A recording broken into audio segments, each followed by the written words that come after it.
Hello friends, we are live today. आज हम discuss करने वाले हैं विद्युत विभव। आपने सुना होगा कि विद्युत विभव काफ़ी इंपॉर्टेंट चैप्टर है और यहाँ से पेपर में एक ना एक क्वेश्चन जरूर आता है, चाहे वो लॉन्ग में आ सकता है या फिर शॉर्ट में आ सकता है या फिर एमसीक्यू में भी आ सकता है। इसी के ऊपर आज हम बात करने वाले हैं। आपको कुछ भी नहीं आता तो आप इस वीडियो को ध्यान से समझ सकते हो। ये एक बोल सकते हैं वन शॉट वीडियो होगी विद्युत विभव की। इसमें हम पूरा चैप्टर खत्म कर देंगे और ऐसे नहीं कि खत्म कर देंगे, अच्छे से उसको समझेंगे भी, ठीक है। तो चलिए, मेरा नाम परवीन तोमर और आप सभी के अपने यूट्यूब चैनल में स्वागत करता हूँ। आज का जो हमारा लेक्चर है काफ़ी अच्छा भी होने वाला है और इम्पोर्टेंट भी होने वाला है। तो चलिए मैं शुरू कर देता हूँ।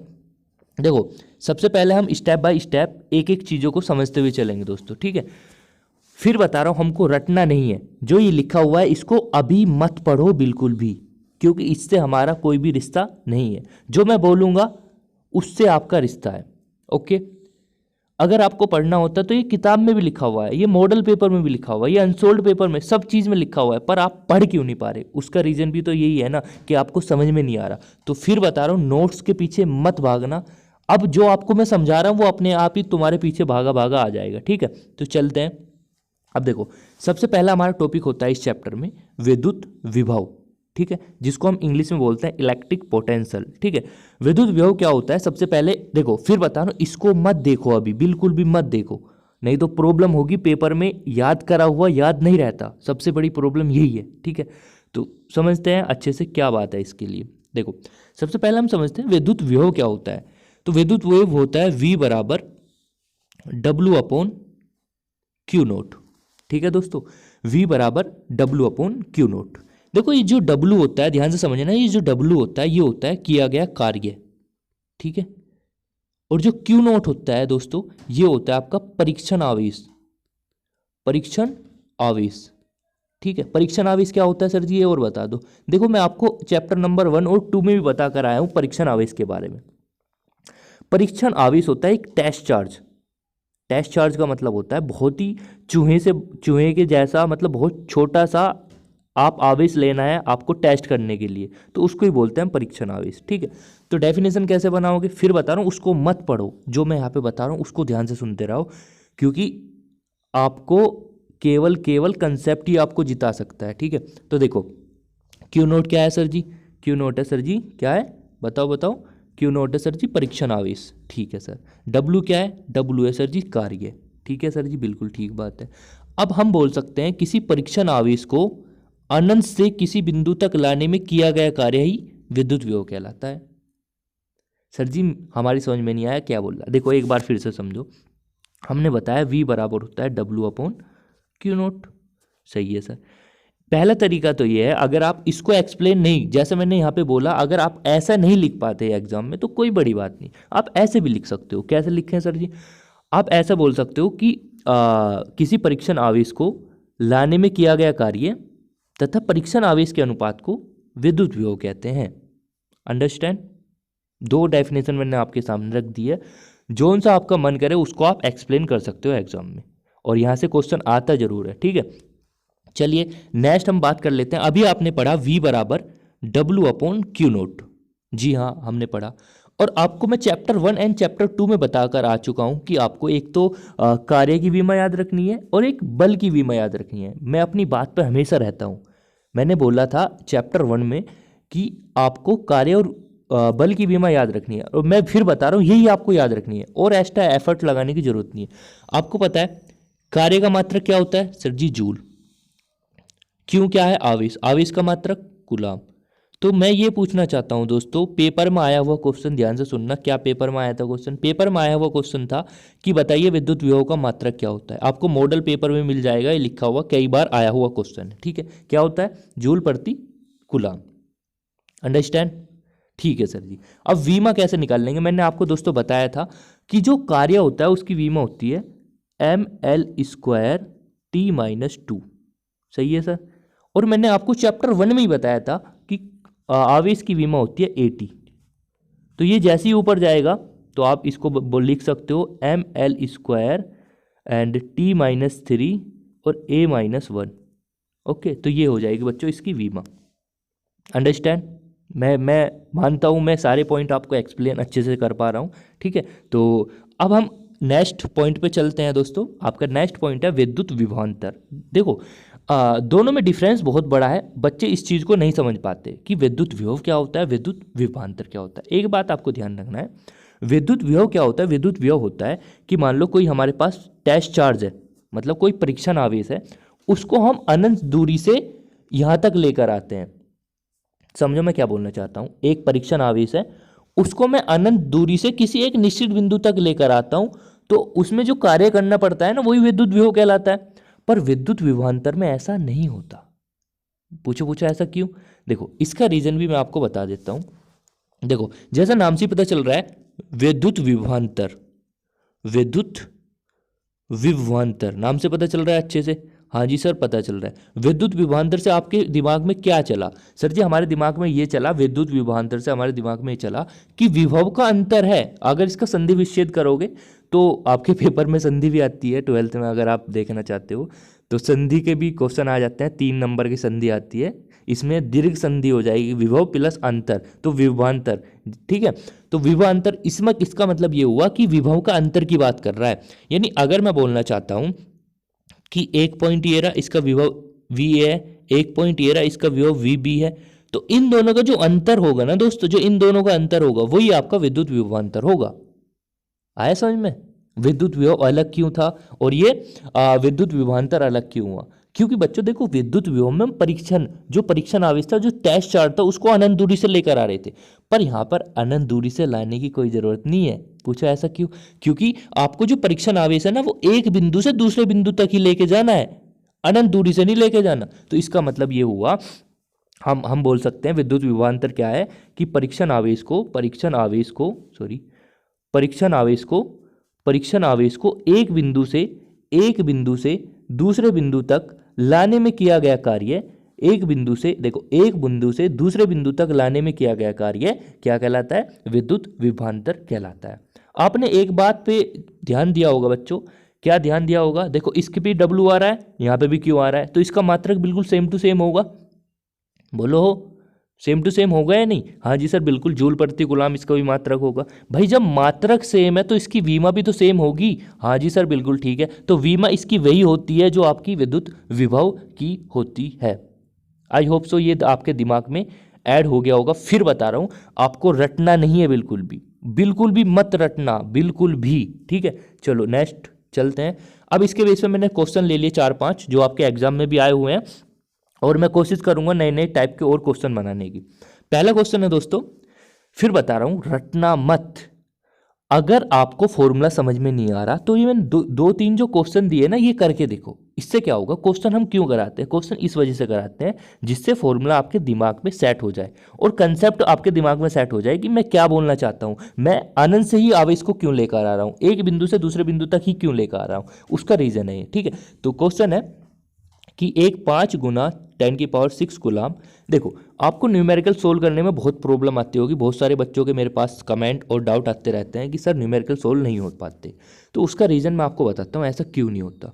तो न्यूमेरिकल अगर आपको सोल्व करना है ना प्यारे बच्चों, तो उसके लिए आपको मात्रक बहुत ज़रूरी है, ठीक है। आपको मात्रक पते होने चाहिए हर चीज़ के। जैसे मैं आपको चैप्टर 1 में चैप्टर 2 में पढ़ा कर आ चुका हूँ कि कूलम किसका मात्रक है। आप क्या होगे? सर जी आवेश का मात्रक है कूलम। ध्यान से सुनो, मैं यहाँ पे फालतू बात नहीं बता रहा, आपसे रिलेटेड बात बता रहा हूँ। आपको मात्रक पता होंगे जब भी आप न्यूमेरिकल सोल्व कर पाओगे, डरना मत। मान लो पेपर में न्यूमेरिकल आ गया, देखो पेपर में आ गया भाई ये न्यूमेरिकल, ये आ गया न्यूमेरिकल, आप इसको छोड़ के थोड़ी आओगे, आपको करना पड़ेगा। तो करने का रीजन देखो, आप 5 × 10⁶ कूलम है, इसका मतलब क्यू का मान है भैया ये 5 × 10⁶ सही है। और आवेश को किसी बिंदु तक ले जाने में किया गया कार्य पूछना चाह रहा है, वो कार्य को W से डिनोट करते हैं ना, और विभव दे रखा है 25 वोल्ट। तो लगा दो अभी जो फॉर्मूला बताया, V = W/Q0, मल्टीप्लाई करके आंसर आ जाएगा। और मैंने सोल्व भी करके दिखा रखा है, आप वहां से भी कर सकते हो। अंडरस्टैंड?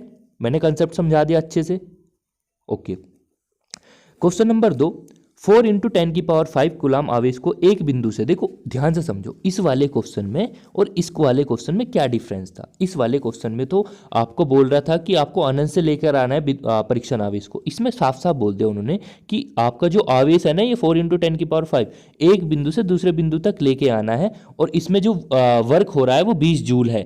जो वर्क हो रहा है 20 जूल है, और एक बिंदु पर विभव 5 वोल्ट है, तो दूसरे पर विभव बताइए। तो भाई आपको विद्युत विभवांतर का कंसेप्ट लगा देना है। क्या होता है सर विद्युत विभवांतर? VB minus VA is equal to W/Q0, ये होता है। देखो क्वेश्चन में W की वैल्यू दी हुई है। सर जी हमको कैसे पता चलेगा? भैया मात्रक लिखा है 20 जूल, जूल का मतलब कार्य ही तो होता है, ठीक है। सर जी हमें कैसे पता चलेगा Q0 का मान या कूलाम का मान क्या है, आवेश का मान क्या है? भैया वहां पे आवेश कूलाम लिखा हुआ है, उसका मात्रक, और उन्होंने पहला आवेश भी दे दिया, ये पूछ रहा है, मतलब पहला विभवांतर विभव दे दिया, दूसरा विभव पूछ रहा है। बस सिंपल सा क्वेश्चन है, सोल्व करके आपका आंसर आ जाएगा, इतना। अब मैं नेक्स्ट की तरफ फॉरवर्ड करना चाहता हूँ। ये बहुत ही इंपॉर्टेंट क्वेश्चन है, क्वेश्चन नहीं बोल सकते, बहुत ही अच्छा कंसेप्ट है। यहाँ से नीट में 2021 में क्वेश्चन आया हुआ था, बोर्ड के एग्जाम में लगातार यहाँ से क्वेश्चन आते रहते हैं, या तो MCQ के रूप में या फिर आपके अति लघु प्रश्न के रूप में। तो हम समझ लेते हैं। देखो फिर बता रहा हूँ, जो मैं आपको पढ़ा रहा हूँ, रट्टा मत मारो, ठीक है, वो आपके दिमाग में ऑटोमेटिक सेट होता जा रहा है। बस आपको क्या काम करना है, उसको 5 से 6 बार रिवीजन कर लेना है। रट्टा मत मारना, रिवीजन का मतलब रट्टा मारना मत समझ लेना, ठीक है। तो हम समझ लेते हैं समविभव पृष्ठ। देखो मैं इसको अलग से यहाँ पे हेडिंग डाल के बता रहा हूँ, समविभव, जिससे आपके दिमाग में सेट हो जाए, समविभव पृष्ठ। देखो नाम से पता चल रहा है, सम विभव पृष्ठ मतलब ऐसा पृष्ठ, ध्यान से सुनो, ऐसा पृष्ठ जिस पर विभव का मान समान होता है, समविभव पृष्ठ कहलाता है, ठीक है। ध्यान से फिर सुनो, सम मतलब समान, विभव मतलब विभव, पृष्ठ मतलब पृष्ठ, यानी ऐसा पृष्ठ जिस पर विभव का मान हर एक बिंदु पर समान होता है, समविभव पृष्ठ कहलाता है। फॉर एग्जाम्पल मैं आपको अच्छे से और एक्सप्लेन करना चाहता हूं। मैंने कहा मान लो ये मेरे पास एक समविभव पृष्ठ है, ठीक है बच्चों, ये जो मैंने बनाया ये हमारे पास एक समविभव पृष्ठ है। ओके सर बिल्कुल ठीक है, समविभव पृष्ठ है। अब मैंने क्या बोला, समविभव पृष्ठ की डेफिनेशन के अनुसार एक ऐसा पृष्ठ है जिस पर विभव का मान हर प्रत्येक बिंदु पर समान होता है। तो मैंने कहा चलो भाई, अगर मैं इस पॉइंट की बात कर रहा हूँ, ये जो मैंने यहाँ पे रेड करा है, इस वाले पॉइंट की बात करता हूँ, या इस वाले पॉइंट की बात करता हूँ, या इस वाले पॉइंट की बात करता हूँ, या इस वाले पॉइंट की बात करता हूँ, ये कोई से भी पॉइंट होगा ना इसके अंदर, उन पे विभव का मान V V V V, सब में विभव का मान समान होगा। ध्यान से समझना, ठीक है, V V होगा, बिल्कुल ठीक बात है सर। अब बच्चों मैंने आपको बता दिया कि विभव का मान समान होगा, बिल्कुल ठीक है सर। अब बच्चों अगर मैं निकालना चाहता हूं, इसको मैं विभव 1 मान लेता हूं, इसको मैं विभव दूसरा मान लेता हूं, तो अगर मैं डेल्टा V यानी विभवांतर निकालना चाहता हूं, डेल्टा V आपको पता है क्या होता है, डेल्टा V विभवांतर होता है W/Q0, ये मैं आपको अच्छे से एक्सप्लेन कर चुका हूं। अब डेल्टा V का मतलब क्या होता है बच्चों, डेल्टा V का मतलब होता है बच्चों V2 माइनस V1। देखो यहां से ही आगे की चीज है, V2 minus V1 is equal to W/Q0। अब बच्चों मुझे ये बताओ, V2 का मान V1 का मान V, यानी इसका मान भी V है, इसका मान भी V है, बराबर W/Q0। ये देखो ये प्लस का ये माइनस का कैंसिल हो गया, यानी क्या बचा, 0। यानी हम बोल सकते हैं W/Q0 कितना आ गया, 0। इसका मतलब ये इसकी गुना इधर होगी तो W बराबर 0। यानी हमें एक बात समझ में आ गई भैया, क्या समझ में आ गई, हमको ये समझ में आ गई कि समविभव पृष्ठ में किया गया कार्य शून्य होता है। ये बहुत बार पेपर में क्वेश्चन आ चुका है। देखो फिर बता रहा हूँ, ये कोई रटने वाली बात है नहीं सर, ये तो आपने अच्छे से एक्सप्लेन कर दी और ये भी बता दिया ऐसा क्यों हुआ है, ठीक है। तो समविभव पृष्ठ में किया गया कार्य शून्य होता है। एक क्वेश्चन और बनता है जो पेपर में आया हुआ है कि समविभव पृष्ठ में विभवांतर का मान कितना होता है, विभवांतर का मान भी शून्य होता है। यानी इसका मतलब तो ये हुआ भैया कि अगर किया गया कार्य शून्य है, तो इस बात का मतलब ये हुआ, किया गया कार्य शून्य होने का मतलब ये है सिंपल कि अगर मुझे ये समविभव पृष्ठ है, मुझे इस बिंदु से इस बिंदु तक जाना है ना, तो आपको कार्य करने की कोई जरूरत नहीं, आप ऐसे पहुंच जाएगा ऑटोमेटिक। ओके फिर बता रहा हूं, रटना मत इस चीज को, जो चीज मैं एक्सप्लेन कर रहा हूं ना उसको 2 से 3 बार समझने की कोशिश करो, और अगर आपके दिमाग में एक बार ये फिट हो गया ना, तो फिर आप कुछ भी आ जाए पेपर में आप उसको लपेट के जरूर आओगे, ठीक है। तो उम्मीद करता हूं ये समझ में आ गया। नेक्स्ट चलते हैं, ये भी आपको मैं बता चुका, कार्य शून्य होता है, ये होता है। अब मैं समविभव पृष्ठ की प्रॉपर्टी बता रहा हूं, और जहाँ से मैं बता दूंगा आपको क्वेश्चन कहाँ से आया था। देखो अब मैं बताने वाला हूँ क्वेश्चन कहाँ कहाँ से आ चुका है। देखो पेपर में पूछ लेता है समव्यूह पृष्ठ किसे कहते हैं, वो हम अच्छे से एक्सप्लेन कर चुके हैं। ठीक है, समव्यूह पृष्ठ क्या होता है इसको अच्छे से एक्सप्लेन कर चुके हैं। अब मैं यहाँ पे बात कर रहा हूँ समव्यूह पृष्ठ के गुण यानी क्वालिटी, इनकी प्रॉपर्टी क्या है, इनकी प्रॉपर्टी क्या है। पहली प्रॉपर्टी तो यह है कि भैया इसको एक बिंदु से दूसरे बिंदु तक ले जाने में कोई कार्य नहीं करना पड़ता। ठीक है, एक प्रॉपर्टी हो जाएगी कि इसमें विभवांतर का मान शून्य होता है। ठीक है जी, दूसरी प्रॉपर्टी हो जाएगी, तीसरी हो जाएगी, देखो तीसरी प्रॉपर्टी मैं आपको यहाँ पे समझाना चाहता हूँ यहाँ से अलग से। देखो तीसरी प्रॉपर्टी है कि अगर मान लो ये समव्यूह पृष्ठ है, ठीक है सर, अब समव्यूह पृष्ठ जो है ना कभी भी एक दूसरे को काटते नहीं है। समव्यूह पृष्ठ कभी भी एक दूसरे को काटते नहीं है। ऐसा क्यों होता है सर? देखो ये पेपर में आया हुआ 2018 में क्वेश्चन कि समव्यूह पृष्ठ एक दूसरे को क्यों नहीं काटते। ठीक है, तो समव्यूह पृष्ठ एक दूसरे को इस वजह से नहीं काटते क्योंकि अगर काटेंगे तो दो वैल्यू हो जाएंगी विभव की, और जो पॉसिबल ही नहीं हो पाता फिजिक्स में। ठीक है ना, तो हम बोल सकते हैं, तो ये मैंने आपको बता दिया कि समव्यूह पृष्ठ एक दूसरे को क्यों नहीं काटते, क्योंकि काटेंगे तो दो विभव की दो वैल्यू हो जाएगी, और जब दो वैल्यू हो जाएगी तो हमको कन्फ्यूजन होगा कि वैल्यू कौन सी है कौन सी रखे, तो इस वजह से हम बोल सकते हैं असंभव है, ऐसा नहीं हो पाता। ठीक है, एक कंसेप्ट और बताना चाहता हूँ मैं, इसकी प्रॉपर्टी गई कि जो देखो ये वाला जो क्वेश्चन है, ये जो मैंने प्रॉपर्टी के रूप में लिखा हुआ है डायरेक्ट प्रॉपर्टी का क्वेश्चन है, ये आपका 2019 के बोर्ड के पेपर में आ चुका है क्वेश्चन, एक नंबर में आया था अति लघु प्रश्न में, और यही सेम क्वेश्चन 2021 नीट के पेपर में भी आ चुका है। ठीक है, तो आपको ध्यान से समझना है मैं क्या बोलना चाहता हूँ। क्वेश्चन है विद्युत क्षेत्र समव्यूह पृष्ठ के लंबवत होता है। यार ये तो सिंपल सी बात है, अगर मैं बोलता हूँ ये विद्युत क्षेत्र है, देखो समझना, मैंने बोल दिया ये विद्युत क्षेत्र है, भाई ऐसी ऐसी लाइन बनाते हैं, विद्युत क्षेत्र लाइन ही तो होती है। ठीक है, अब मैं बोल रहा हूँ ये आपका समव्यूह पृष्ठ है, देखो समझना ये आपका समव्यूह पृष्ठ है, तो मैं अगर इसको एक्सप्लेन करना चाहूँ तो ये 90 डिग्री का एंगल ही तो बना रहा है, 90 डिग्री, तो यही तो बोला मैंने लंबवत होता है। तो इसका मतलब ये हुआ कि आप बोल सकते हो विद्युत क्षेत्र समव्यूह पृष्ठ के लंबवत होता है। ओके, इसके बेस पे मैंने बहुत सारे क्वेश्चन दे रखे हैं आपको, आप कर सकते हो और कोशिश करना।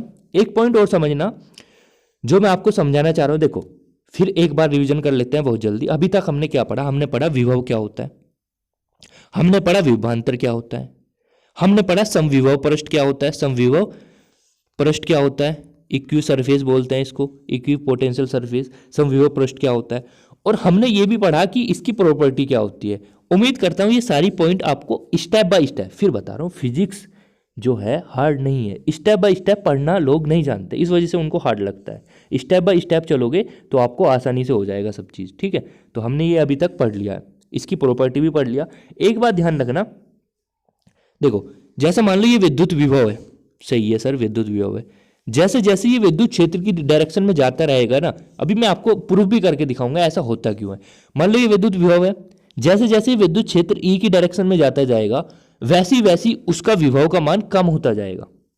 आपको समझ में नहीं आया होगा पॉइंट मैं क्या बोलना चाहता हूं, कि जैसे जैसे विभव विद्युत क्षेत्र ई की डायरेक्शन में जाता जाएगा विभव का मान कम होता जाएगा। ऐसा क्यों होता है मैं आपको बताऊंगा अभी थोड़ी देर बाद। ठीक है, ओके, तो एक क्वेश्चन लेते हैं प्यारा सा, ये एनसीईआरटी का क्वेश्चन है एग्जाम्पल, और एक क्वेश्चन भी मैंने इसमें डाला हुआ है। क्वेश्चन है कि 6 सेंटीमीटर की दूरी पर स्थित दो आपके आवेश हैं, 2 माइक्रोकूलम और -2 माइक्रोकूलम, तो ये पूछना चाह रहा है कि बताइए विभव कितना होगा। ठीक है, और निकाय के समविभव पृष्ठ की पहचान कीजिए, पूछना चाह रहा है समविभव पृष्ठ है या नहीं। ठीक है, तो ये मैं आपको एक्सप्लेन कर देता हूँ। देखो इससे पहले आपको एक बात पता होनी चाहिए प्यारे बच्चों, वो मैं आपको अभी आगे बताऊंगा जस्ट, पर आपको अभी थोड़ी देर याद करने के लिए आप लिख सकते हो v बराबर 1/4πf/0 इंटू क्यू अपॉन आपका q/r²। ठीक है, ये आपको अभी बस प्लीज़ अभी के लिए याद कर लो, मैं बता रहा हूँ आपको याद करना नहीं आता, फिर बता रहा हूँ इसको अभी के लिए, क्योंकि क्वेश्चन सोल्व करना है ना, क्योंकि मैं आपको इसको बताऊंगा सोल्व करके ये ऐसा होता क्यों है। ठीक है, कि बिंदु आवेश के कारण विद्युत विभव 1/4πf/0 q/r² होता है। ओके सर, बिल्कुल ठीक है।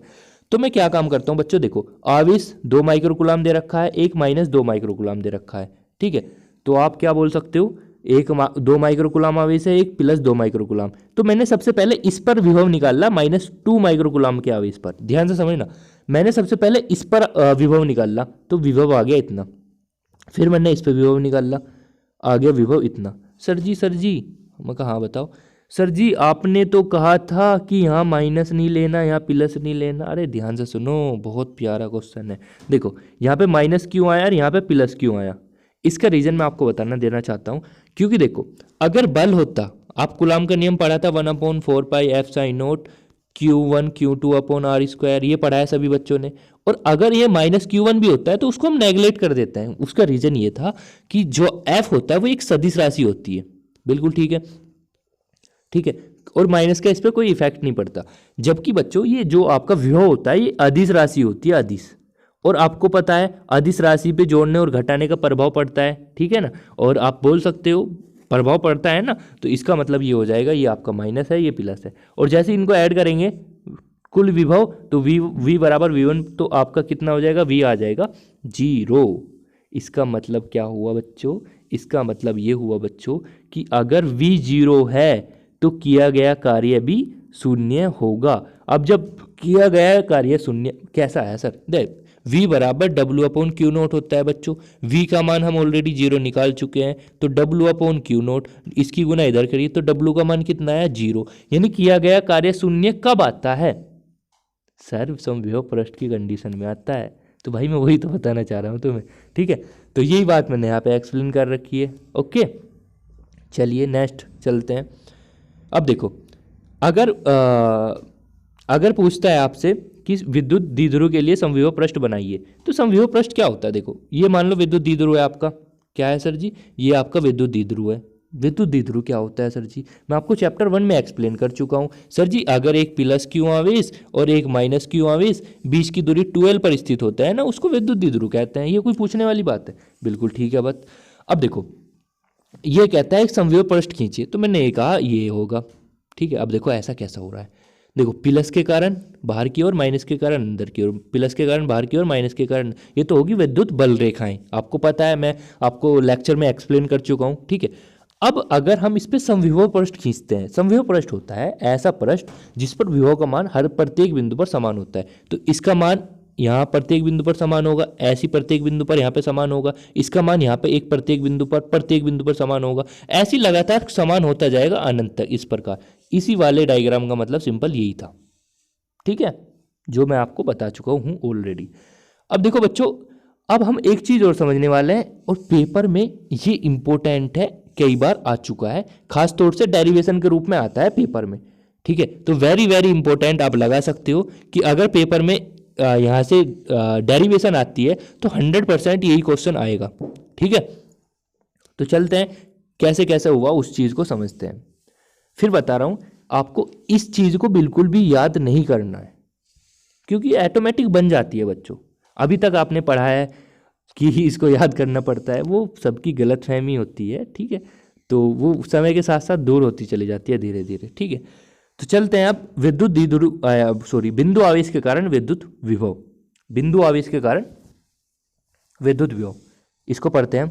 इसमें क्या हम पढ़ने वाले हैं, देखो बिंदु आवेश के कारण विद्युत विभव क्या होता है, इसको हम अच्छे से समझने वाले हैं। देखो मान लो अगर मैं बोलना चाहता हूं कि भाई हमारा एक क्यू आवेश है, ध्यान से समझना जो मैं यहाँ पे लिख रहा हूं, क्योंकि आपको ये अभी समझ में नहीं आने का ये क्या लिखा हुआ है, जो मैं यहाँ पे बता रहा हूँ उसको ध्यान से समझो। देखो बच्चों, ये जो मैंने बताया माइनस क्यू आवेश है, देखो ये माइनस क्यू आवेश है। अब मान लो एक परीक्षण आवेश है क्यू नोट, ध्यान से समझना, मान लो परीक्षण आवेश है क्यू नोट, ये अनंत पे रखा हुआ था। क्योंकि विद्युत विभव क्या होता है बताना जरा डेफिनेशन। सर विद्युत विभव होता है परीक्षण आवेश को अनंत से किसी बिंदु तक लाने में किया गया कार्य है, विद्युत विभव कहलाता है। ओके, अब यही रखा हुआ था अनंत पे, और जैसे मैं इसको उठा के लेके आता हूँ, उठा के लेके आता हूँ, तो ये धीरे धीरे धीरे यहां तक आ जाता है, ठीक है। और हमने बोल दिया पी पॉइंट तक आ चुका है, पी पॉइंट तक आ चुका है, और हमने बोल दिया कि क्यू से पी तक की जो दूरी है हमने बोल दिया ये आर है, और हमने बोल दिया कि अगर ये यहां से यहां तक आ गया और इसमें जो विस्थापन हुआ, दूरी में जो विस्थापन हुआ, हमने बोल दिया ये इतना सा विस्थापन हुआ, इसका मैंने नाम दे दिया डी आर। सही है बच्चों, ऐसा क्यों कर रहे हैं अभी समझ में आ जाएगा आपको। अनंत से ही क्यों लेकर आ रहे हैं ये भी आपको समझ में आ गया होगा कि अनंत से ही क्यों लेकर आ रहे हैं परीक्षण आवेश को, ठीक है। ओके, अब देखो कैसे करते हैं।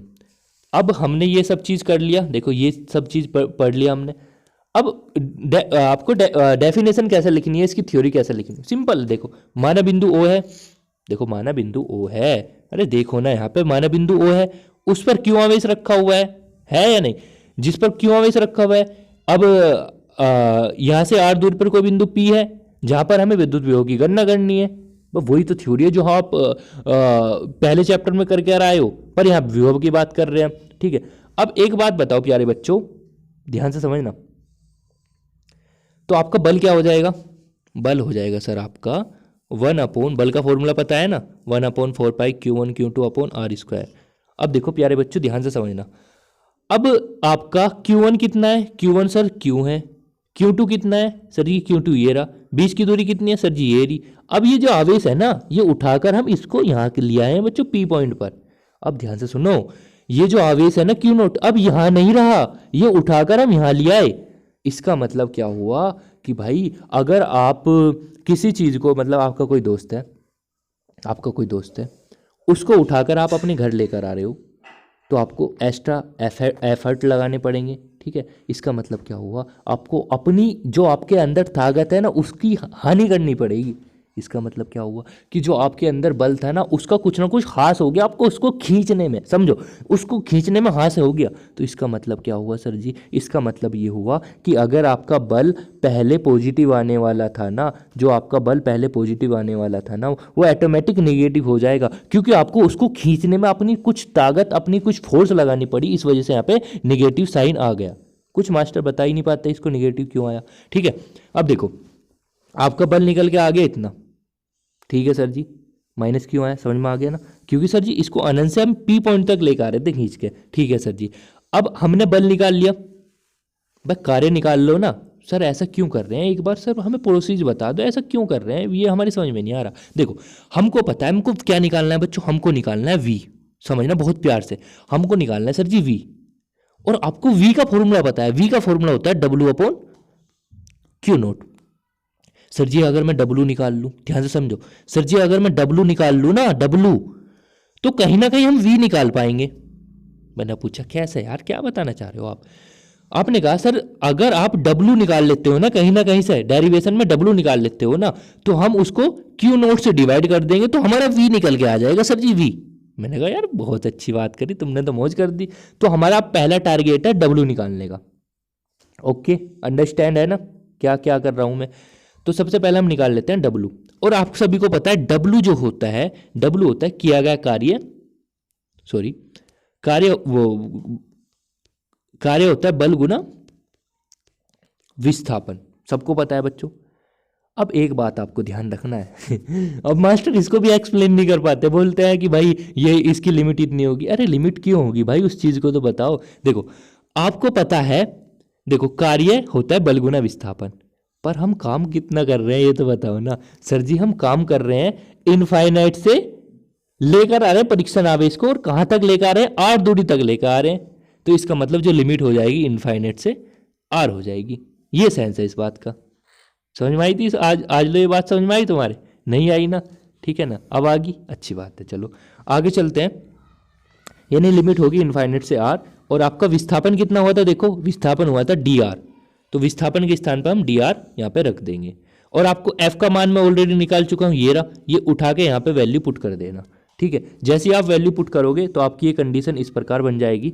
और आपको मैं, अगर आपने मेरी सारी वीडियो देखी होंगी तो उसमें मैंने आपको एक सेपरेट वीडियो बना रखी है आपका समाकलन के ऊपर, एक अवकलन के ऊपर। अगर आप उसको अच्छे से समझ लेते हो तो आपको कोई प्रॉब्लम नहीं आने वाली। मैं उम्मीद करता हूँ आपने वो सारी वीडियो देखी होंगी जब आप यहाँ पे आए हो। ठीक है, तो ये हो गया। ठीक है, अब मैं क्या काम करता हूँ बच्चों, देखो 1/4πf sin note Q note, ये जो है सब चीज कांस्टेंट है। कांस्टेंट इन द सेंस का मतलब है कि अगर dx/p है ना, तो बच्चों p कांस्टेंट है। इसका मतलब क्या हुआ सर, अगर मैं बोल रहा हूँ dx x इंटू पी, मैं पूछना चाह रहा हूँ इसका अवकलन करो या इसका समाकलन करो, तो बच्चों क्या होगा, देखो x मतलब x के साथ में x वाले ही आएगा, तो ये p तो बाहर जाएगा ना, तो ऑटोमेटिक क्या हो जाएगा, p बाहर आ जाएगा, और समाकलन किसका होगा, x का होगा। ठीक है, अंडरस्टैंड, ओके अंडरस्टैंड। चलिए अब मैं इसको अच्छे से एक्सप्लेन कर लेता हूँ। अब देखो ये तो बाहर आ गया था कांस्टेंट, ये समझ में आ गया ना क्यों हुआ बाहर, ठीक है। अब इसका मैंने समाकलन करा है, आर की पावर को ऊपर ले गया तो आर की पावर -2 और डी आर, समाकलन कर रहे हैं, लिमिट इनफाइनाइट से आर तक है। इसका समाकलन कर दिया, फॉर्मूला लगा दिया, एक्स की पावर एन, समाकलन वाला पढ़ाया था मैंने आपको, ये होता है एक्स की पावर n+1 अपॉन n+1, यही फॉर्मूला मैंने यहाँ पे पुट कर दिया। देखो ये लिख भी रखा है मैंने, और आपको इस टाइप में पेपर में ऐसे ही टाइप लिखने हैं, क्योंकि अगर पेपर में डेरिवेशन आती है तो आपको वो लिखना पड़ेगा जो आप कर रहे हो। क्योंकि अगर बच्चों देखो मैं समझा रहा हूँ आपको समझ में कैसा आ रहा है, समझ में ऐसा आ रहा है सर, आप जो यूज चीज़ हो रही है ना, जो चीज़ डेरिवेशन में यूज हो रही है वो आप बताते हुए चल रहे हो, और आपको भी पेपर में ऐसे ही करना है। आप अपने आप को मास्टर समझना, और जो पेपर चेक करने वाला है उसको एक स्टूडेंट समझना, और कोशिश करना आप उसको समझाने की कोशिश कर रहे हो, जब भी आपके पूरे में से पूरे नंबर आ जाएंगे, ठीक है। तो चलते हैं, इसको आप अच्छे से समझते हैं। ये हो गया, इस पर मैंने समाकलन का फॉर्मूला लगा दिया, तो ये आ गया। इसको जब हमने सोल्व करा, सोल्व करने के बाद मैंने आर की पावर -1 थी, इसको नीचे ले आया तो प्लस की होगी। अब मैंने लिमिट पुट कर दी बच्चों, लिमिट पुट करने का आपको पता है, सबसे पहले ऊपर लिमिट, ऊपर वाली लिमिट, फिर माइनस लगा के नीचे वाली लिमिट, तो मैंने ऐसा का ऐसे ही कर दिया जो मैंने आपको बता रखा है। नेक्स्ट तो आपका डब्लू निकल के आ जाएगा बच्चों, ये तो जीरो हो जाएगा क्योंकि 1/∞ जीरो ही होता है, ठीक है। तो जब ये जीरो हो जाएगा तो आपका जो कार्य आ जाएगा बच्चों वो इतना आ जाएगा।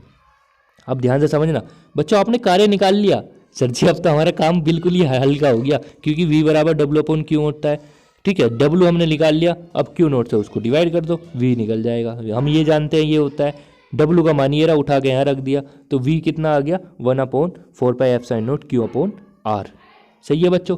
अब आपको पता होना चाहिए जो हमारा कार्य निकल के आया था। देखो पेपर में डेरिवेशन एक बार ये पूछी गई थी कि बताइए बिंदु आवेश को अनंत से किसी बिंदु तक लाने में किया गया कार्य तथा संचित स्थिति ऊर्जा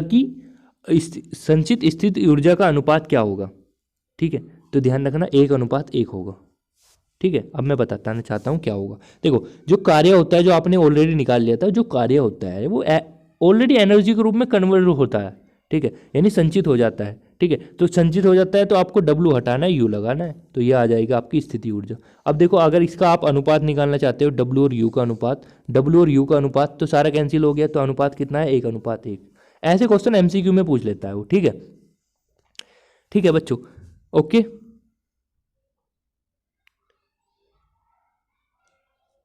सो दोस्तों अब हम बात करने वाले हैं कि अगर आपके पास बहुत सारे आवेश हो, 2 भी दे सकता है वो, 3 भी दे सकता है, फिर पूछता है कि भैया स्थिति ऊर्जा की गणना करो। जी हाँ, आपको मजाक लग रहा होगा, ये सेम क्वेश्चन आपके पेपर 2017 बोर्ड एग्जाम में आया हुआ है, ठीक है।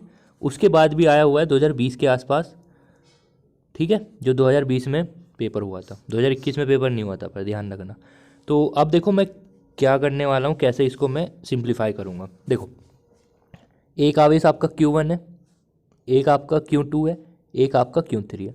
मैंने बोल दिया इसके बीच की दूरी A1 है, इसके बीच की दूरी A2 है, इसके बीच की दूरी A3 है। आप सभी को मैं अभी बता कर आया हूँ स्थिति ऊर्जा, यानी जो कार्य होता है वो स्थिति ऊर्जा के रूप में कन्वर्ट हो जाता है। तो U बराबर मैं बोल सकता हूँ 1/4πε0 इंटू Q1 Q2/R। ओके, देखो एक चीज़ और मेरे याद आ रही है, उसको मैं बता देना चाहता हूँ यहाँ पे। वो बात ये याद आ रही है, एक बार आपके पेपर में ये क्वेश्चन आया था कि 2 बिंदु आवेश है, उनके बीच की दूरी को अगर आधी कर दी जाए तो स्थिति ऊर्जा पर क्या प्रभाव पड़ेगा। तो आप सभी बता सकते हो, अरे मैंने कुछ नहीं करा, मैंने दूरी को आधी कर दिया, यानी दूरी पहले r थी, अब मैंने उसको r/2 कर दिया, यानी दूरी हो चुकी है r/2, तो स्थिति ऊर्जा भी आपकी 2 गुनी हो जाएगी, क्योंकि 2 ऊपर चला जाएगा, तो हम बोल सकते हैं स्थिति ऊर्जा पहले के मुकाबले 2 गुनी हो जाएगी। ओके, चलो एक क्वेश्चन और बनाता हूँ मैं। एक क्वेश्चन ये बना सकता हूँ मैं कि 2 बिंदु आवेश हैं, उनके बीच की दूरी को अगर 2 गुनी कर दी जाए, आधी नहीं बोल रहा मैं, कह रहा हूँ 2 गुनी कर दी जाए तो स्थिति ऊर्जा पर क्या प्रभाव पड़ेगा। तो आप बोल सकते हो स्थिति ऊर्जा 1/2 यानी आधी हो जाएगी। ओके, इस टाइप के क्वेश्चन आपके पेपर में आते हैं, यकीन मानिएगा, क्योंकि ये जो पैटर्न है 2018 से शुरू हुआ था। जी हाँ, 2018 में पहली बार इस टाइप का क्वेश्चन आया था, उसके बाद ये पैटर्न लगातार जारी है अभी तक के एग्जाम में भी, ठीक है। तो चलते हैं अब नेक्स्ट कंसेप्ट की ओर। देखो अब बच्चों अगर मैं बोलना चाहूँ, 2 आवेश तो आपके ये रहे Q1 Q2, बीच की दूरी A1, अब मैं इनके सबके मध्य ऊर्जा निकालना चाहता हूँ। तो अगर मैं निकालना चाहता हूँ इसके और इसके मध्य ऊर्जा, स्थिति ऊर्जा मतलब, तो 1/4π/f sin0 Q1 Q2 upon A1। अगर मैं इसके और इसके मध्य निकालना चाहता हूँ ऊर्जा, तो U बराबर 1/4π/f sin0। इस पे कितना आवेश था बच्चों, यहाँ पे लिखा हुआ था आवेश Q1 Q3, तो यहाँ पे आ जाएगा 1/4π/f sin0 Q1 Q3/A3। ऐसे आप इसकी भी निकाल सकते हो, फिर आप इन तीनों को आपस में ऐड कर देना, तो ऐड करने के बाद बच्चों ये रिजल्ट मिलेगा आपको। ठीक है, ओके, समझ में आया ना ऐसा क्यों हुआ? ओके, रीजन पता चल गया। अब देखो, एक क्वेश्चन है आपके एनसीईआरटी की किताब में एग्जाम्पल के रूप में भी दे रखा है। एग्जाम्पल तो आपका ये वाला है, एक क्वेश्चन भी दे रखा है एक्सरसाइज में, वो भी मैं आपको कराऊंगा। ठीक है, क्योंकि ये पेपर में भी आया हुआ है। कब आया था पेपर में? पेपर में आया था जो अभी रिसेंटली एग्जाम हुआ था, रिसेंटली मतलब 2022 का जो एग्ज़ाम हुआ था बोर्ड का, उसमें ये इस टाइप का क्वेश्चन देखने को मिला था। ठीक है ना। अब देखो समझते हैं क्या है जीरो कंसेप्ट। ये हमेशा मैं पढ़ाता हूँ, चाहे आप चैप्टर 1 में पढ़ाओ चाहे चैप्टर 2 में पढ़ाओ, जीरो कंसेप्ट में हमेशा पढ़ाता हूँ। और ये जीरो कंसेप्ट नो मान लो मेरे दिमाग की उपज ही है। ठीक है, जीरो कंसेप्ट ये किताब में तो संतुलन की स्थिति के नाम से मिल जाएगा आपको, संतुलन स्थिति, पर जीरो कंसेप्ट मैंने इसको क्यों बोला उसको समझते हैं। देखो पूछता है कि भाई बताइए दो बिंदु आवेश है, बोल देगा ये Q1 है, बोल देगा ये Q2 है, और कहेगा कि भाई ये बताइए तीसरा मतलब पूछता है कि भाई ये बताइए विभव कहाँ पर शून्य होगा। तो ध्यान रखना बच्चों, विभव जो होगा हमेशा बीच में शून्य होता है, पहला कंसेप्ट। अगर मान लो बीच में शून्य नहीं हुआ ना विभव, तो विभव उसके पास शून्य होगा जिस पर आवेश का मान कम है। वही सेम टू सेम कंसेप्ट जो मैं आपको जीरो कंसेप्ट चैप्टर 1 में पढ़ा चुका हूँ, वही कंसेप्ट यहाँ पे भी अप्लाई करना है आपको। फिर बता रहा हूँ ये इंपॉर्टेंट न्यूमेरिकल है, आपको ये चुटकी बजा के ही सोल्व हो जाएंगे, इसलिए मैंने ये जीरो कंसेप्ट के बेस पे आपको समझा रहा हूँ। ठीक है, अब देखो, अब मैंने क्या काम करा, मेरे पास दो आवेश थे, यहाँ पे मैं आपको समझा रहा हूँ। मेरे पास दो आवेश थे, एक तो प्लस क्यू आवेश और एक आपका -3 आवेश। और यहाँ पे दी हुई थी कि भाई इनके बीच की दूरी a है। ये क्वेश्चन भी मेंशन था कि दो बिंदु आवेश हैं प्लस क्यू और -3 आवेश, इनके बीच की दूरी a है। तो बताइए विभव शून्य कहाँ पर होगा, ये कितनी दूरी पर विभव शून्य होगा, ऐसा क्वेश्चन आता है। ध्यान से सुनो, फिर बोल रहा हूँ, दो बिंदु आवेश प्लस क्यू -3 आवेश, बीच की दूरी a है, इनके मध्य विभव किस बिंदु पर शून्य होगा, या कितनी दूरी पर विभव शून्य होगा। ठीक है, तो देखो एक तो आपको पता है, एक तो हमेशा विभव बीच में शून्य होगा और एक विभव शून्य होता है छोटे वाले आवेश के पास में। अब आपके दिमाग में क्वेश्चन उठा होगा, सर छोटे वाला आवेश है -3। नहीं बेटा, ये -3 नहीं है, छोटे वाला है +1। मतलब क्या सर, क्या बोल रहे हो, हमने तो पढ़ा -3 छोटा होता है +1 बड़ा होता है, ऐसा कैसे बोल रहे हो आप। देखो उसका रीज़न मैं आपको बताता हूँ। जो आपको साइन लेना है, मतलब जो नंबर लेना है वो बिना सिग्नेचर के लेना है, यानी बिना साइन के लेना है। अब देखो ये -3, अगर इसको मैं साइन को हटा दूँ तो ये 3 है, ये 1 है, तो कौन सी छोटी वैल्यू है, यानी तीसरा जो आपको जो दूरी लेनी पड़ेगी वो इधर लेनी पड़ेगी, यानी विभव शून्य इधर की साइड में होगा। वही बात मैंने यहाँ पे आपको अच्छे से एक्सप्लेन कर रखी है। ठीक है, समझ में आया। तो हम बोल सकते हैं कि अगर हमें ये टोटल दूरी x पता है और अगर मैं यहाँ से यहाँ तक की दूरी x मान लेता हूँ, तो ये बची हुई दूरी a - x हो जाएगी। देखो ये उसी बच्चों को समझ में आ रहा होगा जिसने हमारा चैप्टर 1 और चैप्टर 2 अच्छे से समझ रखा होगा। ठीक है, वरना तो मैं यहाँ रात से दिन हो जाएगी ये समझते हुए, पर हो सकता है मुश्किल हो जाए फिर भी। तो देखो अगर हम ये मान लें कि यहाँ से यहाँ तक की दूरी y है, तो टोटल दूरी a + y हो जाएगी। अब देखो बच्चों, मैं यहाँ पे v1 निकाल रहा हूँ। v1 क्या है, v1 है प्लस क्यू के कारण विभव, तो प्लस क्यू। अब देखो कहाँ पे निकालना हमको निकालना सर यहाँ पे, बीच में ही तो विभव शून्य होगा। देखो समझो, बीच में विभव शून्य होगा, यानी एक तो हमको विभव निकालना पड़ेगा इस वाले पॉइंट पे, एक विभव निकालना पड़ेगा इस वाले पॉइंट पे। अभी मैं इसके कारण विभव निकाल रहा हूँ प्लस क्यू के कारण। विभव का फॉर्मूला आपको ऑलरेडी पता है, 1/4π/f/sin0 × Q/r। अब देखो क्यू का मान प्लस क्यू है, बिल्कुल ठीक है। यहाँ से यहाँ तक की दूरी देखो प्यारे बच्चों, यहाँ से यहाँ तक की दूरी है r नहीं मतलब x दूरी है, तो इस वजह से यहाँ पे मैंने x लिख दिया। ठीक है, ऐसे ही आप जब v2 निकाल लोगे, v2 निकाल रहे हम इसके कारण -3 आवेश के कारण, तो आपको कहाँ पे निकालना पड़ेगा, आपको निकालना पड़ेगा यहाँ पे। क्योंकि अभी देखो हमने दो केस बनाए हैं, समझो इस चीज़ को, जब ही समझ पाओगे। देखो हमने दो केस बनाए, पहला केस तो ये बनाया हमने कि विभव हमेशा जीरो जो होगा बीच में होगा, पहला केस। सबसे पहले हम पहला केस सेटिस्फाई करवा रहे हैं, यानी इसके कारण यहाँ से यहाँ तक की दूरी ली और इसके कारण यहाँ से यहाँ तक की दूरी ली। तो पहला केस सेटिस्फाई जैसी हो जाएगा और मान लो उससे हमें कुछ दूरी प्राप्त हुई, फिर दूसरा केस लगाएंगे। हमने कहा कि तीसरा मतलब जो आपका विभव होगा इधर शून्य होगा, तो हम क्या काम करेंगे, यहाँ से यहाँ तक की ये दूरी लेंगे और यहाँ से यहाँ तक की ये दूरी लेंगे, फिर उन दोनों को सेटिस्फाई करेंगे। फिर जो ये दूरी निकल के आएंगे फिर हम देखेंगे किसके बेस पे हम निकाल सकते हैं। ठीक है, समझ में नहीं आया होगा अभी देखो।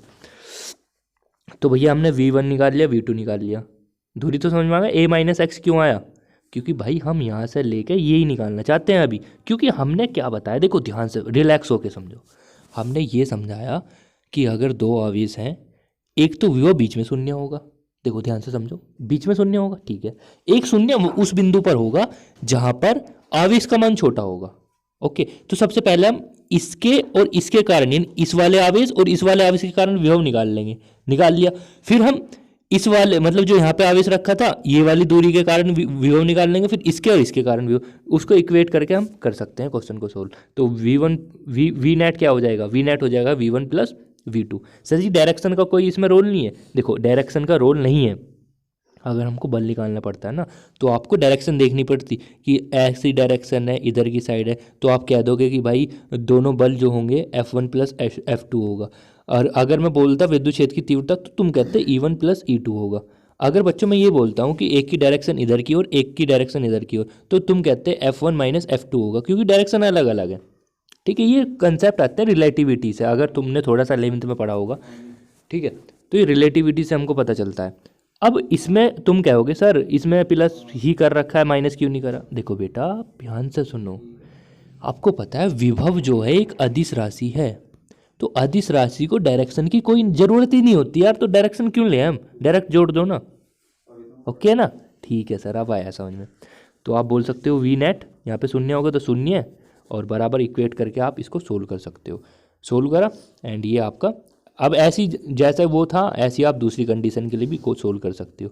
एक के लिए a/4 आया, एक के लिए a/2 आया, तो ये जो दो दूरी हमको प्राप्त हुई a/4 एंड a/2, ये आप कर सकते हो, मुझे उम्मीद है। अच्छा नेक्स्ट है देखो, विभव शून्य होगा, पूछना चाह रहा है कि बताइए इसके कारण विभव शून्य होगा या नहीं। वही कंसेप्ट, जीरो कंसेप्ट, इसलिए मैं बोलता हूँ जीरो कंसेप्ट काफ़ी अच्छा होता है। इसको आप खुद अपने आधार पर कर सकते हो, जैसे मैंने ऊपर वाला क्वेश्चन करा। फिर बता रहा हूँ यार, मुझे ऐसा फील होता है खुद ही अंदर से कि ये आपको थोड़ा समझ में नहीं आया। देखो मैं इसको एक बार और समझाता हूँ। देखो बच्चों, इसको मैं कहता हूँ ये प्लस क्यों आवेश है, ध्यान से समझना। ये -2 क्यों आवेश है। तो जो विभव शून्य होगा ना, ध्यान से समझना प्यारे बच्चों, प्यारे प्यारे छोटे छोटे बच्चों, देखो जो विभव शून्य होगा ना, विभव एक तो हमेशा बीच में शून्य होगा। ठीक है सर, तो पहली कंडीशन आप सेटिस्फाई कराओ, यानी ये दूरी ले लो यहाँ से यहाँ तक की, तो इसके कारण विभव निकाल लो, इस वाले आवेश के कारण, फिर इस वाले आवेश के कारण, फिर आपको वी नेट निकालना पड़ेगा टोटल। तो वी नेट बराबर V1 प्लस V2, पहली कंडीशन सेटिस्फाई होगी, बिल्कुल ठीक है, उससे आपको कुछ दूरी प्राप्त होगी, बिल्कुल होगी। अब आपको देखना है दूसरी कंडीशन क्या होगी, जो आपका विभव शून्य होगा वो वहाँ होगा जहाँ आवेश छोटा होगा। तो आवेश छोटा तो यही है ना, तो एक आपको यहाँ पे निकालना पड़ेगा इसकी दूरी, फिर उसको वी नेट निकालना पड़ेगा। ठीक है, आई होप सो ये आपको समझ में। एक देखो एनसीईआरटी का ही क्वेश्चन है ये वाला, एक्सरसाइज में दिया हुआ है और बहुत ही आसानी से क्वेश्चन हो जाएगा आपका। देखो कुछ भी नहीं है क्वेश्चन में दोस्तों, आपको विभव पूछ रहा है और पूछता है षष्ठभुज है। देखो बच्चों, षष्ठभुज का मतलब होता है जिसकी 6 भुजा होती है, यही तो होती है। देखो कितनी भुजा हुई, 6 भुजा हुई है नहीं। तो षष्ठभुज जो होता है, अगर बच्चों मैं इसको बीच में से काट दूं, इसको यहाँ से काट दूं, इसको यहाँ से काट दूं, तो अलग अलग प्रकार के ये आपके 6 ट्रायंगल बनाता है, 6 ट्रायंगल बनाता है, बिल्कुल ठीक है, आपने थोड़ा सा पढ़ लिया होगा इसमें। अब देखो अगर मैं बोलना चाहता हूँ प्यारे बच्चों कि इसमें 6 भुजा होंगी, सिंपल सी बात है। भाई विभव आपको पता है, विभव इजिकल टू 1/4πf sin नोट इंटू Q/R होता है। अब देखो पेपर में क्या है, पेपर में 5 कूलम आवेश का मान दिया हुआ है, ठीक है सर जी, और कहे का मान दिया हुआ है सर जी, आपको दूरी भी दे रखी है, आर भी दे रखा है 10 सेंटीमीटर। देखो आपको क्यों दे रखा है, आर दे रखा है, इसका मान आपको पता है, वी तो पूछ रहा है। पर एक कंडीशन आपको ध्यान रखनी है, अगर कभी भी समषष्ठभुज की बात करें नहीं जिसकी 6 भुजा है, तो आपको उसको 6 से गुना करनी पड़ेगी। सर ऐसा क्यों कर रहे हैं सर, हमारी समझ में नहीं आया। देखो ऐसा इस वजह से कर रहे हैं क्योंकि देखो ये समषष्ठभुज है, समझ में आया, यानी अगर मैं इसके कारण निकाल लूँ तो एक विभव इसके कारण आ गया, एक विभव इसके कारण आ गया, एक विभव इस पॉइंट के कारण आ गया, एक विभव इस पॉइंट के कारण, एक इसके कारण। तो टोटल हमारे V एक यहाँ से निकला, एक यहाँ से निकला, एक यहाँ से, टोटल हमने 6 विभव निकाल लिए। तो उनको ऐड करेंगे V नेट ने, तो 6 से मल्टीप्लाई कर दी बच्चों मैंने डायरेक्ट। ठीक है, अब आया समझ में ना? बस वैल्यू पुटिंग करके आपका आंसर आ जाएगा ना? ओके, नेक्स्ट चलते हैं। देखो इस वाली डेरिवेशन को आप खुद करके देख सकते हो, आसानी से हो जाएगी। ठीक है, बहुत आराम से हो जाएगी। ओके, और इतनी इंपॉर्टेंट भी नहीं है पेपर के लिए, फिर भी आप अपने आप खुद के करके देख सकते हो अगर आपके पास वक्त मिला तो। नेक्स्ट चलते हैं, इंपॉर्टेंट चीज़ पे ही हम चल रहे हैं आज। देखो द्विध्रुव के अनुप्रयोग। देखो मैंने आपको बताया था, अगर आप अच्छे से पढ़ते हो तो मैंने आपको द्विध्रुव वाले चैप्टर में समझाया था, चैप्टर नंबर 1। उसमें मैंने आपको 2 कंडीशन पढ़ाई थी, अक्षय स्थिति में और एक निरक्षय स्थिति में। ठीक है प्यारे बच्चों, अक्षय स्थिति में आपने विद्युत क्षेत्र की तीव्रता निकाल ली थी और निरक्षय स्थिति में विद्युत क्षेत्र की तीव्रता। अब हम तीव्रता नहीं निकाल रहे प्यारे बच्चों, अब मैं निकालना चाहता हूं अक्षय स्थिति में विभव और निरक्षय स्थिति में विभव। ठीक है, बस ये टारगेट अगर हमारा पूरा हो जाता है तो आप इसको निकाल पाओगे। तो सबसे पहले अक्षय स्थिति में विभव, ये मैं आपको सब चीज़ बता चुका हूँ। देखो फिर बता रहा हूँ, चैप्टर 1 अच्छे से पढ़ लेना, क्योंकि वहाँ से ही कंसेप्ट उठता है सारा। ठीक है, ये आपका द्विध्रुव है, प्लस क्यू माइनस क्यू आवेश, यहाँ पे आपका इसका सेंटर O है, O से r दूरी पर कोई बिंदु P है, P पर ही हमको क्या निकालना, विभव की गणना करनी है बस। ठीक है, ये डिस्टेंस मैं आपको लेनी बता चुका हूँ वहीं पे ऑलरेडी। ठीक है, तो अगर मैं माइनस क्यू आवेश के कारण विभव निकालना चाहता हूँ तो आपकी दूरी ये होगी। देखो बेटा दूरी हमेशा वो लेते हैं, दूरी हमेशा बेटा वे लेते हैं हम जहाँ पे हम निकाल रहे हैं, P पॉइंट पे निकाल रहे हैं ना। तो यहाँ से लेके यहाँ तक की दूरी देखो कितनी है सर, दूरी है r + l। ठीक है, तो आपका V1 क्या हो जाएगा बच्चों, V1 आ जाएगा आपका इतना। ठीक है, ऐसे आप प्लस क्यू आवेश के कारण जब देखोगे, आपको पता है कहाँ पे निकाल रहे हैं सर, हम निकाल रहे हैं सर जी P पॉइंट पे। तो यहाँ से लेके यहाँ तक की दूरी देखो सर जी, यहाँ तक की दूरी है r - l। ठीक है, तो आपको देखो बच्चों ये कैसा आया ये तो समझो ना। V बराबर आपको पता है 1/4 पाई एप्सिलॉन नॉट Q/r होता है। अब Q माइनस Q है तो माइनस Q हो गया, बीच की दूरी r + l है तो r + l हो गया। बताओ कोई प्रॉब्लम थोड़ी है इसमें, नहीं है सर। ऐसे ही हमने ये निकाल लिया। अब इन दोनों को जोड़ दिया, जोड़ा क्यों सर, घटाया क्यों नहीं भैया, ये एक अदिश राशि है, जोड़ना ही पड़ेगा अगर आपको कुल निकालना है तो। ठीक है, आगे ना समझ में। तो V1 + V2 करा, V1 की मानिए रहा, V2 का मानिए रहा, वैल्यू पुटिंग करी, कॉमन आ गया 1/4 पाई एप्सिलॉन नॉट, और क्यों जो अंदर बचा उसको ऐसा का ऐसे लिख दिया। फिर हमने एलसीएम ले लिया, इसकी गुना इधर, इसकी गुना, इन दोनों की गुना आपस में। एलसीएम लेने के बाद ये आ गया, r से r कट गया। ओके, r से r जैसे ही कट गया तो आपका ये कंडीशन आ गई। और बच्चों मैंने आपको चैप्टर 1, यार देखो मैंने कितनी बार आपको चैप्टर 1 बोल रहा हूँ बार बार, क्योंकि वो इम्पोर्टेंस है उस चीज़ की। ठीक है, और ये पेपर में आए हुए हैं क्वेश्चन। देखो ऐसा नहीं कि ये पेपर में नहीं आई डेरिवेशन, ये पेपर में आ चुकी है बच्चों। ठीक है, अब देखो ये निकाल लिया हमने, यहाँ तक आ गया। देखो मुझे पता है r बड़ी दूरी है l के मुकाबले, तो r² तो और भी ज़्यादा बड़ी होगी ना l² के मुकाबले। ठीक है, तो इसको हम l² को नेगलेक्ट कर देंगे। ठीक है, l² को नेगलेक्ट कर दिया तो हमारा r² बचा। और मैं आपको बता चुका हूँ P बराबर 2l × Q होता है, तो P के इसके स्थान पे ये रख सकते हैं, तो ये अक्षय स्थिति में विभव निकल के आ जाएगा। ओके प्यारे बच्चों, ठीक है भाई, समझ में आ रहा है ना? ठीक है सर, V बराबर आ गया आपका इतना, यही होता है आपका अक्षय स्थिति में विभव। आपको फॉर्मूला जरूर याद रखना है और आपको ये भी समझ में आना चाहिए कि हम इसको करते कैसे हैं। मैं आपको एक्सप्लेन कर चुका हूँ करते कैसे हैं। ठीक है, देखो अब इससे बनने वाले क्वेश्चन क्या होंगे, बोल देगा कि भाई एक अक्षय स्थिति में है, उस पर आवेश 5 माइक्रोकूलाम है, बीच की दूरी जो है द्विध्रुव के बीच की दूरी 5 मीटर है, और बिंदु आवेश से इतनी दूरी पर 10 सेंटीमीटर की दूरी पर रखा हुआ है, तो बताइए विभव का मान क्या होगा। तो आप इस फॉर्मूले को आप लगा सकते हो। ठीक है, दूसरा क्वेश्चन बनने वाला है, यहाँ से समझते हैं। दूसरा क्वेश्चन देखो, V आपको समझ में आया, अक्षय स्थिति में V जो है वो P पे डिपेंड कर रहा है, और जो V है वो 1/r² पे भी डिपेंड कर रहा है। ठीक है, इस पे डिपेंड कर रहा है। इसका मतलब ये हुआ बच्चों, देखो ये कुछ एक्स्ट्रा चीज़ होती है जिससे आप न्यूमेरिकल आराम से सोल्व कर लोगे। अगर न्यूमेरिकल यहाँ से आया ना तो आप आराम से सोल्व कर लोगे। V डिपेंड कर रहा है P पे, यानी अगर V बढ़ाओगे तो आपका P भी बढ़ेगा, और V घटाओगे तो P भी घटेगा, यानी ये एक दूसरे के अनुक्रमानुपाती है, ये एक दूसरे के व्युत्क्रमानुपाती है। ठीक है, अब हम बात करते हैं निरक्षीय स्थिति में विद्युत विभव। सेम टू सेम डायग्राम बनाया जो हम चैप्टर 1 में बना चुके थे, वहाँ पे मैं ऑलरेडी बहुत सारी चीज़ समझा चुका हूँ आपको। ठीक है, तो आपने इस वाले ट्रायंगल को पकड़ लिया, इस वाले ट्रायंगल को, इस वाले ट्रायंगल में पाइथागोरस प्रमेय लगा दी। कोई सा भी ट्रायंगल पकड़ लो, पाइथागोरस प्रमेय आपको पता होना चाहिए, नहीं पता तो लिख लेना, कर्ण का स्क्वायर बराबर लंब का स्क्वायर प्लस आधार का स्क्वायर, ये होती है पाइथागोरस थ्योरम। ठीक है, ये हो गया।